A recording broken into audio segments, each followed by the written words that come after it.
ഓണമൊന്നുമില്ലാത്തതുകൊണ്ട് വലിയ പരിപാടികളൊന്നും ഇല്ല കേട്ടോ. അപ്പോൾ ഉത്രാട ദിവസം ഒന്ന് അമ്പലത്തിൽ പോകാമെന്ന് വിചാരിച്ചു. പുത്തരി പായസത്തിനൊക്കെ കൊടുത്തിട്ടുണ്ട്. അപ്പോൾ അതേ രാവിലെ കുളിയൊക്കെ കഴിഞ്ഞ് വിളക്കൊക്കെ വെച്ചിട്ട് അമ്പലത്തിൽ പോവുകയാണേ. ഞാനും അഖിലക്കുട്ടിയും കൂടിയിട്ടാണ് കേട്ടോ പോണത്. നമ്മുടെ ശിവക്ഷേത്രത്തിലാണ് പുത്തരി പായസത്തിന് കൊടുത്തിരിക്കുന്നത് കേട്ടോ. അപ്പോൾ അതേ ചുറ്റുപാത്രമൊക്കെ എടുത്തിട്ടാട്ടോ പോണത്. നല്ല മഴയുണ്ട് കേട്ടോ, രാവിലെ തന്നെ നല്ല ചാറ്റൽ മഴയുണ്ട്. എന്താണെന്നറിയോ, അത്തം വെളുത്ത ഓണം കറക്കുന്ന പണ്ടുള്ളവർ പറയുന്നത് ശരിയാട്ടോ.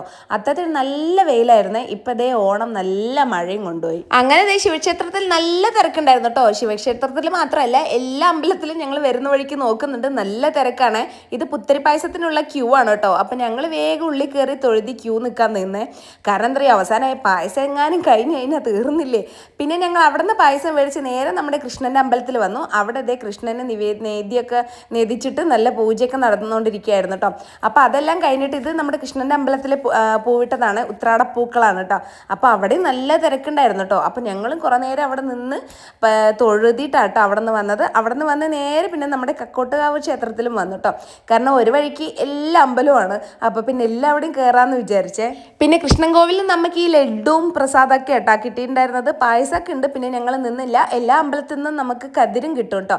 കതിര് നമ്മുടെ വീടിൻ്റെ മുന്നിൽ കെട്ടിവെക്കാലോ. അത് എനിക്ക് ഇവിടെ പാലക്കാട് അങ്ങനെ ഉണ്ട് കേട്ടോ, മറ്റുള്ള ഇവിടെ എങ്ങനെയാണെന്ന് എനിക്കറിയില്ല. അങ്ങനെ കക്കോട്ടാ അമ്മനെയും തൊഴുതിയിട്ട് വരുന്ന വഴിക്ക് ഇതേ നമ്മുടെ നബിദിനത്തിൻ്റെ പിള്ളേരെല്ലാം അടിപൊളിയായിട്ട് നബിദിന ആശംസകളായിട്ട് ഇങ്ങനെ ഒരു വണ്ടിയിൽ പിള്ളേർ ഈ ദഫും ഡാൻസൊക്കെ ആയിട്ട് പോകുന്നുണ്ട് കേട്ടോ. അപ്പോൾ നമ്മുടെ പിള്ളേരുണ്ട് കേട്ടോ, അതിൽ കുറേ പേര് എനിക്ക് അറിയുന്ന കുട്ടികളുണ്ട്. പിന്നെ നമ്മുടെ മിന്നുമൊക്കെ ഓടി വന്ന് എന്നോട് സംസാരിച്ചു. ഞാൻ അവളെ കണ്ടിട്ടുണ്ടായിരുന്നില്ല കേട്ടോ, പക്ഷെ അവൾ ഓടി വന്ന് നീന ചേച്ചി എന്ന് പറഞ്ഞിട്ട് എന്നെ കണ്ട് സംസാരിച്ചു കേട്ടോ. ഇത് നമ്മൾ മുന്നേ വാടകയ്ക്ക് ഇരുന്ന വീടിൻ്റെ തൊട്ട് വീട്ടിലെ വീട്ടുകാരാണ് കേട്ടോ മിന്നു. അവളന്ന് ചെറുതാണ്. മണിക്കുട്ടനും ഇവളൊക്കെ ഏകദേശം സെയിം ആണ് കേട്ടോ. ഇപ്പം വലിയ പെണ്ണായി. അപ്പം അതേ സമൂസ മിഠായിയൊക്കെ നമുക്ക് കിട്ടിയിട്ടുണ്ടായിരുന്നു കേട്ടോ. അങ്ങനെ നേരെ ഞങ്ങൾ വീട്ടിൽ പോയി ഇതേ സമൂസ രണ്ടാളും കൂടെ പങ്കിയെടുക്കുന്നുണ്ട് കേട്ടോ. പിന്നെ ഞാൻ ഈ കതിരൊക്കെ ഒന്ന് വെട്ടി വൃത്തിയാക്കിയിട്ട് തലപ്പ് മാത്രം എടുത്ത് 2 കെട്ടാക്കിട്ടോ. ഒന്ന് നമ്മുടെ വീടിൻ്റെ ഫ്രണ്ടിൽ വെക്കാമെന്ന് വിചാരിച്ചു, ഒന്ന് നമ്മുടെ ദൈവ റൂമിൽ വെക്കാമെന്ന് വിചാരിച്ചു. ചില വീടുകളിൽ ഇങ്ങനെ കൊട പോലെ കെട്ടി തൂക്കും കേട്ടോ, നല്ല ഭംഗിയിലുണ്ടാവും അത്. പക്ഷെ നമുക്ക് അത്ര അധികം കതിരൊന്നും ഇല്ല. അമ്പലത്തിലാവുമ്പോൾ 1, 2, 3 കതിരൊക്കെയാണ് ഓരോരുത്തർക്കും കിട്ടുള്ളൂ, കാരണം അത്രയും പേരല്ലേ.